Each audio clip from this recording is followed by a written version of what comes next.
रौनकपुर गांव में सीमा, अर्चना और कोमल नाम की 3 सहेलियां रहती थी। तीनों बचपन से ही एक साथ हंसते खेलते हुए बड़े हुए। कुछ दिन पहले ही उनका स्कूल खत्म हुआ। वह तीनों अब कॉलेज में आ गई थी, लेकिन तीनों की दोस्ती अभी भी बरकरार थी। अर्चना के घर की हालत तीनों दोस्तों में थोड़ी सी खराब थी, लेकिन अर्चना के पास पैसे नहीं थे तो क्या हुआ, उसका दिल बहुत बड़ा था। वो हर वक्त मजबूर और बेसहारा लोगों की मदद किया करती थी। उसके पास जितना था उतने में ही वो लोगों की मदद करने की कोशिश करती थी। ऐसे ही दिन बीत रहे थे। एक दिन सीमा अपना होमवर्क लाना भूल जाती है। टीचर होमवर्क न लाने की वजह से पिटाई करती थी। इस बात से सीमा को बहुत डर लग रहा था। वो डर के मारे कांप रही थी। सीमा की यह हालत अर्चना से देखी नहीं गई और उसने उसे टीचर की मार से बचाने के लिए अपना होमवर्क सीमा को दे दिया। तभी क्लास में टीचर आ जाती है। अर्चना, चलो अपना होमवर्क दिखाओ। आई एम सॉरी टीचर, दरअसल मैं अपना होमवर्क लाना भूल गई। अच्छा बहाना है, अब पिटाई खाने के लिए भी तैयार हो जाओ। उसके बाद अर्चना सीमा के हिस्से की पिटाई भी खुद ही खा लेती है। स्कूल में तो सीमा और कोमल अच्छा खाना खा लिया करती थी, लेकिन अर्चना नमक रोटी से ही अपना पेट भर लिया करती थी।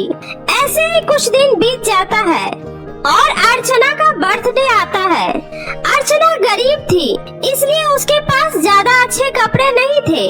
अर्चना का फटा हुआ कपड़ा देखकर सीमा और कोमल मिलकर अर्चना को एक सुंदर सा फ्रॉक गिफ्ट करने का प्लान बनाते हैं। हाँ कोमल, तुमने बिल्कुल सही कहा।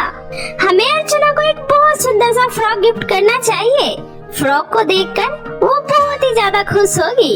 उसके बाद सीमा और कोमल ने जो कुछ भी पैसे जमा किए, वो उन पैसों को लेकर एक बहुत बड़ी दुकान में गई। चूँकि सीमा और कोमल ने अपने पॉकेट मनी से ज्यादा पैसे इकट्ठे नहीं किए थे, इसलिए बड़ी दुकान से वो फ्रॉक नहीं खरीद पाई।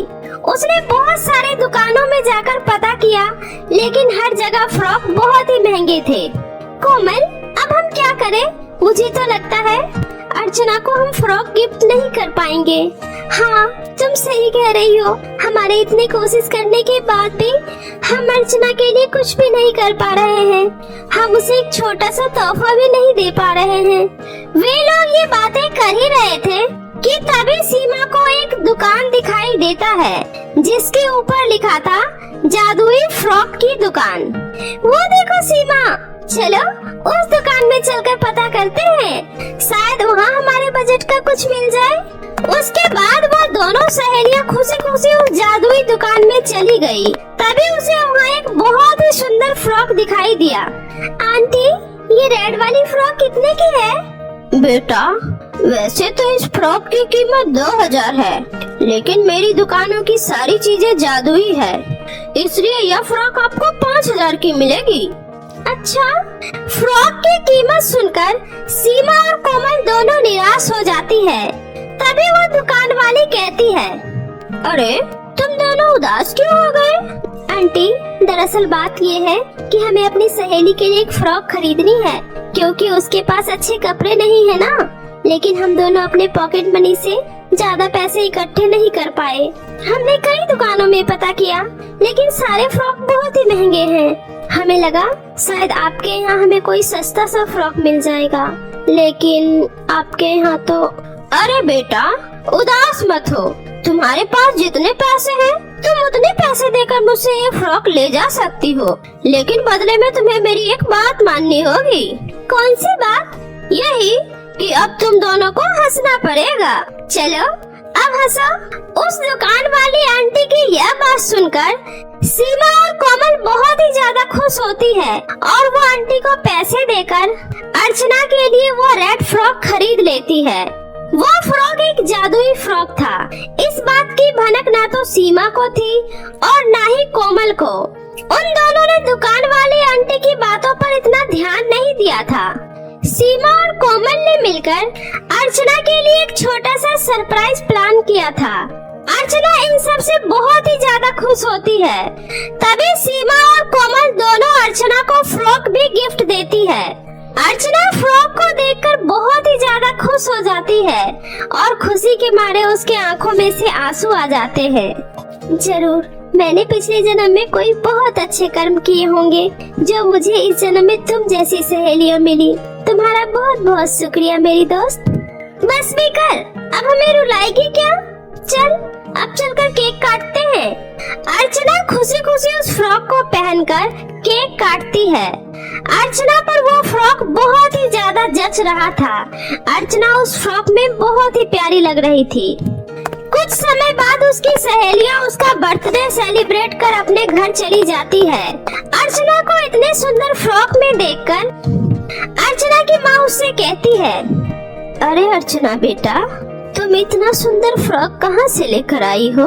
माँ, ये फ्रॉक तो मेरी सहेलियों ने मुझे बर्थडे पर गिफ्ट दिया है। देखो ना माँ, बहुत सुंदर है ना? हाँ बेटी, बहुत ही सुंदर फ्रॉक है। अर्चना फ्रॉक को पहनकर खाना खाने बैठती है। उसके खाने में जो सूखी रोटी और चटनी होती है वो अर्चना के खाना छूते ही स्वादिष्ट पकवान में बदल जाता है। यह देखकर अर्चना और उसकी माँ दोनों ही बहुत ही ज्यादा हैरान हो जाते हैं और खुश भी होते हैं। उसके बाद वे लोग खुशी खुशी स्वादिष्ट पकवान खाते हैं। उसके बाद वे सभी सोने चले जाते हैं। अर्चना जैसे ही जमीन पर बिछी चटाई पर सोती है तभी उसका चटाई एक बहुत ही खूबसूरत बेड में बदल जाता है। अरे ये सब क्या हो रहा है मेरे साथ और कैसे हो रहा है? उधर वह खाना इतना स्वादिष्ट हो गया और अब ये मेरा बिस्तर भी इतना सुंदर बेड में बदल गया। कहीं ये सब इस जादुई फ्रॉक की वजह से तो नहीं हो रहा? शायद मेरा ये फ्रॉक जादुई है। अर्चना अपने फ्रॉक को फिर से एक बार आजमाने के लिए अपने घर के चूल्हे को छूती है। अर्चना जैसे ही घर के मिट्टी के चूल्हे को हाथ लगाती है तभी वह चूल्हा गैस सिलेंडर में बदल जाता है। अब तो अर्चना को पक्का यकीन हो जाता है कि उसका फ्रॉक कोई साधारण फ्रॉक नहीं बल्कि एक जादुई फ्रॉक है। अगले दिन अर्चना उस फ्रॉक को पहनकर अपनी सहेलियों के पास जाती है और उन्हें भी उस फ्रॉक के बारे में सब कुछ बताती है। सीमा, कोमल, तुम्हें पता है तुम दोनों ने मिलकर जो मुझे मेरे बर्थडे पर फ्रॉक गिफ्ट किया था वह कोई साधारण फ्रॉक नहीं बल्कि एक जादुई फ्रॉक है। क्या? ये तुम कैसी बातें कर रही हो? तेरा दिमाग तो खराब नहीं हो गया है? भला कोई फ्रॉक जादुई कैसे हो सकता है? हाँ, मेरा यकीन करो तुम दोनों, मैं सच कह रही हूँ। अर्चना की दोनों सहेलियों में से कोई भी इस बात को मानने के लिए तैयार ही नहीं हो पा रहा था कि वह फ्रॉक जादुई है और वे लोग अर्चना का मजाक उड़ाकर उसे घर जाने को बोलते हैं। अर्चना उदास मन से घर चली जाती है। ऐसे ही कुछ महीने बीत जाते हैं और बरसात का मौसम आ जाता है। अर्चना अपने परिवार सहित बेघर हो जाती है। वे लोग अपने आस पड़ोस में रहने वाले लोगों से मदद मांगते हैं लेकिन कोई भी उनकी मदद नहीं करता है। काकी, कोई तो दरवाजा खोलो, मेरा घर टूट गया है, मुझे एक रात अपने घर में रहने दे दो प्लीज काकी, बाहर बहुत बारिश हो रही है, दरवाजा खोलो। लेकिन कोई भी दरवाजा नहीं खोलता है। तभी काकी घर के अंदर से ही आवाज देती है, अरे मेरे घर के अंदर जगह नहीं है, कहीं और जाकर मदद मांगो। इसी तरह से अर्चना कई घर के दरवाजे पर जाकर उनसे मदद मांगती है लेकिन कोई भी उनकी मदद नहीं करता है। अंत में अर्चना को याद आता है कि उसके पास तो जादुई फ्रॉक है। अर्चना भागकर अपने घर के अंदर जाती है और किसी तरह से टूटे फूटे घर में से अपना फ्रॉक ढूंढकर निकालती है और फिर उस फ्रॉक से कहती है, हे जादुई फ्रॉक, अब तुम ही मेरी आखिरी आस हो, अब तुम ही मेरी मदद कर सकती हो। भला इतनी तेज बरसात में हम सब कहाँ जाएंगे? प्लीज जादुई फ्रॉक हमारी मदद करो। अर्चना के इतना कहते ही उस फ्रॉक से तेज रोशनी निकलती है और उसी जगह पर एक बहुत ही आलीशान फ्रॉक का घर बनकर तैयार हो जाता है। यह देखकर अर्चना खुशी खुशी अपनी माँ के साथ उस घर के अंदर जाती है। अंदर जाने के बाद वो देखती है कि उस घर के अंदर उसकी जरूरत का सारा सामान पहले से ही रखा हुआ है। अर्चना यह सब देखकर बहुत ही ज्यादा खुश होती है और जादुई फ्रॉक का धन्यवाद करती है। जादुई फ्रॉक, आपका बहुत बहुत शुक्रिया। अगर आज आप मेरी जिंदगी में नहीं होते तो न जाने मेरी जिंदगी कितनी मुसीबतों से कटती। आपका ये एहसान हम जिंदगी भर नहीं भूलेंगे। अगले दिन अर्चना की दोनों सहेलियां उसके घर आती है तो वह उसके घर के जगह आलीशान फ्रॉक के घर को देखकर हैरान रह जाती है। सीमा, क्या ये हमारी दोस्त अर्चना का घर है या फिर कहीं हम दोनों रास्ता तो नहीं भटक गए ना? नहीं नहीं कोमल, यह हमारी दोस्त अर्चना का ही घर है। इतने में अर्चना घर से बाहर आती है और कहती है, मैंने कहा था ना, तुमने मुझे जो फ्रॉक दिया है वो जादुई है और यह सब उसी जादुई फ्रॉक के जादू की वजह से हुआ है। इसके बाद अर्चना अपनी दोनों सहेलियों को फिर से अपनी सारी बातें बताती है। यह सब सुनकर सीमा और कोमल भी बहुत खुश होती है। अरे हाँ, याद आया, उस दुकान वाली आंटी ने कहा था हमारी दुकान की सभी चीजें तो जादुई है, पर हमने उनकी बातों का यकीन नहीं किया। पर आज मुझे यकीन हो गया और मैं ये सब देखकर बहुत ही खुश हूँ। हाँ अर्चना, मैं भी तुम्हें इतना खुश देखकर बहुत ही ज्यादा खुश हूँ और इस जादुई फ्रॉक की सही मायने में असली हकदार भी तुम ही हो। और देखो, ये फ्रॉक तुम्हें मिल गया। उस दिन से तीनों सहेलियां खुशी खुशी रहने लगती है और साथ में अर्चना का भी जीवन उस जादुई फ्रॉक की वजह से बहुत ही अच्छे से गुजरने लगता है। बहुत समय पहले की बात है। आरोही अपने माता पिता के साथ खुशी खुशी दिल्ली शहर में रहा करती थी। गर्मियों की छुट्टी थी, इसलिए आरोही अपने माता पिता के साथ गांव घूमने अपने चाचा चाची के घर रामपुर जा रही थी। आरोही बहुत ज्यादा खुश थी और पूरे रास्ते अपने माता पिता से बातें कर रही थी। मम्मी पापा, कितने दिन बाद हम गांव घूमने जा रहे हैं। मैं तो वहाँ जाकर बहुत एंजॉय करूँगी। बाग जाऊंगी, वहाँ पर आम खाऊंगी, लीची खाऊंगी, सुबह सवेरे उठूंगी, चिड़ियों की आवाज सुनूंगी, अच्छा अच्छा मौसम देखूंगी। गांव में कितना ज्यादा मजा आता है। थोड़े से दिन कब बीत जाते हैं पता ही नहीं चलता। हाँ आरोही बेटा, तुम बिल्कुल ठीक कह रही हो। गांव में बहुत ज्यादा मजा आता है और तुम वहाँ जाकर बहुत एंजॉय करना। तुम खुश तो हम भी खुश। तुम्हारी खुशी के लिए ही तो गांव जा रहे हैं, वरना तुम तो जानती हो तुम्हारे पापा को बिल्कुल भी टाइम नहीं था। इस तरह हंसी खुशी पूरा परिवार गांव की ओर बढ़ रहा था, लेकिन किसको क्या पता था कि आगे उनके साथ क्या होने वाला है, क्या दुर्घटना घटने वाली है। इस हंसते खेलते परिवार को किसकी नजर लगने वाली है। कुछ ही समय बाद एक हादसा होता है। जिस कार में आरोही जा रही थी अपने माता पिता के साथ, उस कार का एक्सीडेंट हो जाता है और उस एक्सीडेंट में आरोही के माता पिता की तुरंत ही मृत्यु हो जाती है। आरोही को कुछ चोटें आती हैं और जब इस बात की खबर आरोही के चाचा किशोर दास को लगती है तो वह तुरंत हादसे वाली जगह पर पहुंचते हैं और आरोही को दिलासा देते हैं। आरोही का रो रो कर बुरा हाल था। चाचा जी, ये हमारी खुशियों को किसकी नजर लग गई? अभी थोड़ी देर पहले हम कितने ज्यादा खुश थे। मम्मी पापा मुझसे बातें कर रहे थे, लेकिन अचानक ये हादसा हो गया और मम्मी पापा मुझे हमेशा हमेशा के लिए छोड़ के चले गए। अब मैं क्या करूँगी, किसके सहारे रहूँगी? चाचा जी, ये क्या हो गया? ऐसा नहीं होना चाहिए था। काश मैं भी मम्मी पापा के साथ उनके साथ चली जाती तो अच्छा रहता। अब मैं मम्मी पापा के बिना कैसे रहूंगी? आरोही बेटा, मैं तुम्हारे मम्मी पापा की कमी तो पूरी नहीं कर सकता, लेकिन मैं पूरी कोशिश करूंगा कि तुम्हें कोई परेशानी ना हो। आज से तुम हमारे साथ हमारे घर में रहोगी, ठीक है बेटा? इस तरह आरोही के चाचा आरोही को दिलासा देते हैं, लेकिन दूर खड़ी आरोही की चाची महिमा वह आग बबूला हो रही थी। कुछ समय बाद आरोही के माता पिता का दाह संस्कार हो जाता है। घर जाने के बाद महिमा अपने पति से कहती है, देखो जी, आपने इस मनहूस की जिम्मेदारी उठाने का फैसला तो कर लिया है, लेकिन मैं आपसे पहले ही कह देती हूँ कि अगर ये हमारे साथ रहेगी हमारे घर में तो जैसा मैं कहूँगी वैसा ही करना पड़ेगा, वरना इस मनहूस का हमारे घर में कोई ठिकाना नहीं है। कह दीजिए चली जाएगी शहर और वहीं रह लेगी। हमने कोई ठेका नहीं लिया इस अनाथ का पालन पोषण करने का। हमारे भी अपने बच्चे हैं, उनका भी पालन पोषण करना है। पैसे पेड़ पे तो नहीं लग रहे हैं। अरे भाग्यवान, तू कैसे बातें कर रही है? अभी तो बेचारी ने अपने माता पिता को खोया है और तू कैसी बातें कर रही है? इस मनहूस को आए भी 1 घंटा नहीं हुआ और अभी से आपने इस मनहूस की साइड लेनी शुरू कर दी। मुझे सब दिखाई दे रहा है कि आपको तो बस अपनी भतीजी ही प्यारी है। देखो जी, मैं आपसे एक बार फिर कह रही हूँ, अगर आपने इसकी साइड ली और मेरे काम में दखल अंदाजी की तो मैं अपने बच्चों को लेकर मई के चली जाऊंगी और कभी वापस नहीं आऊंगी। चाहे कितना भी बुलाते रहना, मेरे पैर भी पड़ जाना, लेकिन मैं वापस नहीं आऊंगी। ये मेरी आखिरी वार्निंग है, इसे अच्छी तरह समझ लीजिए।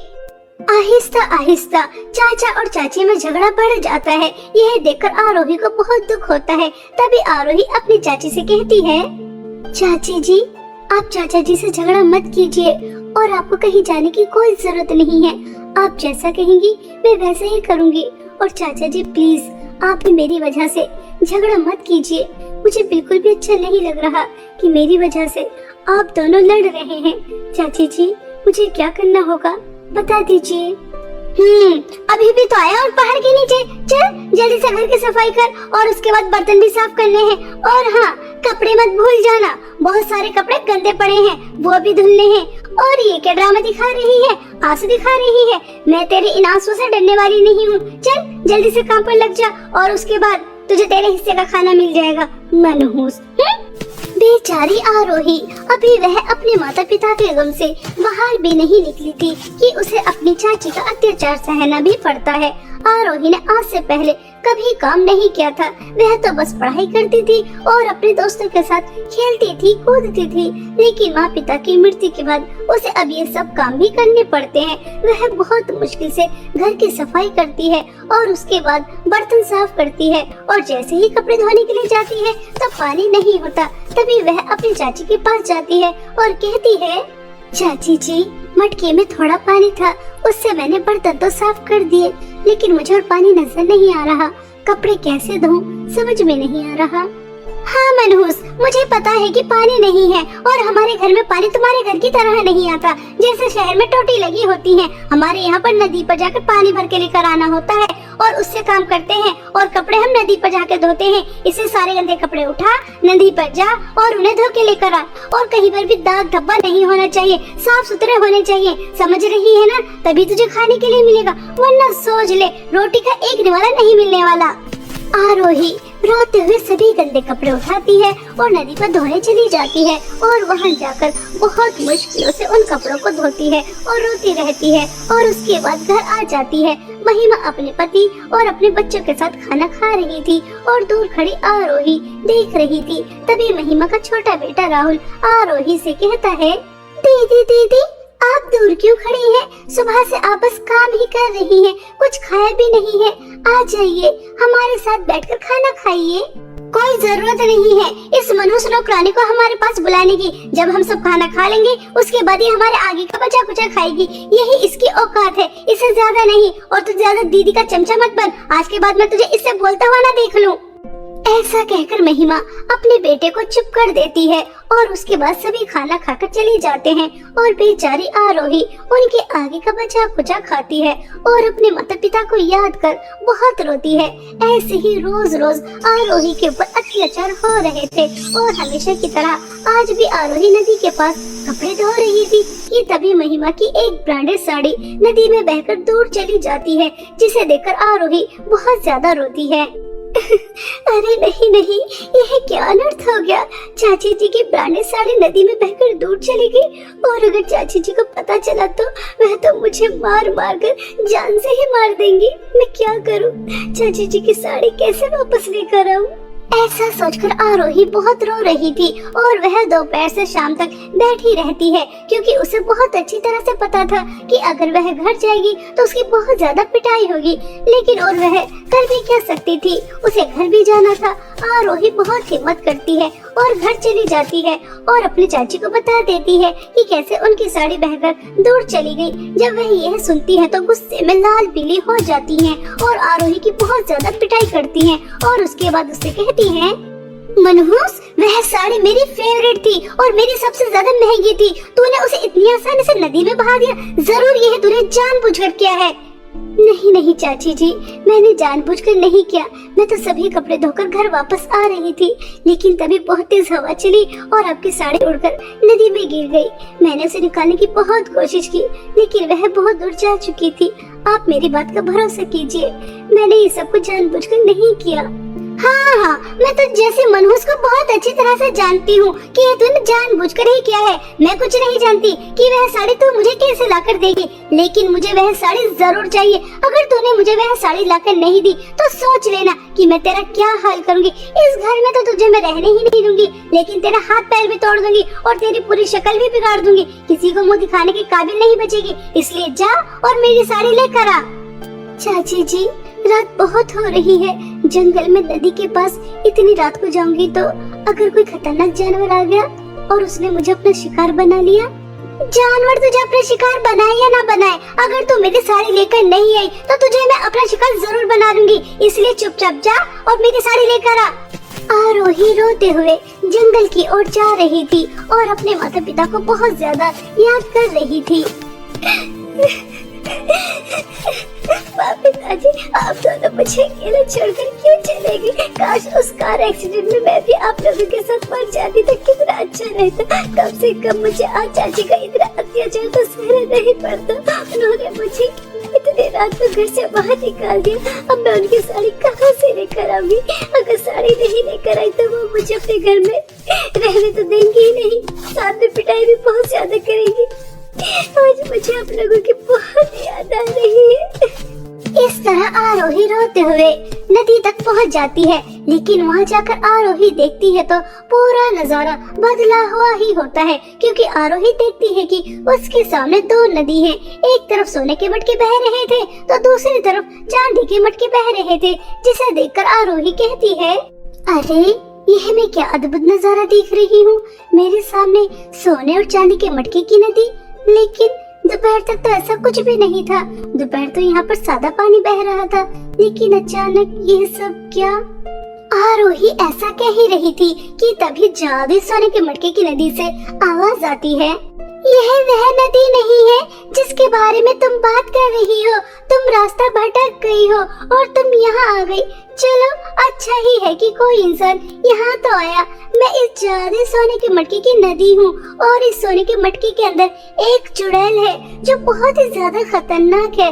वह कैद है और जैसे ही वह चुड़ैल आजाद हो जाएगी तो तुम्हें बहुत सारी धन दौलत देगी, इतनी सारी धन दौलत कि तुम्हारी जिंदगी में कभी किसी चीज की कोई कमी नहीं होगी। लेकिन वह चुड़ैल आजाद होकर तबाही भी मचा सकती है, लेकिन वह तुम्हें कुछ नहीं कहेगी।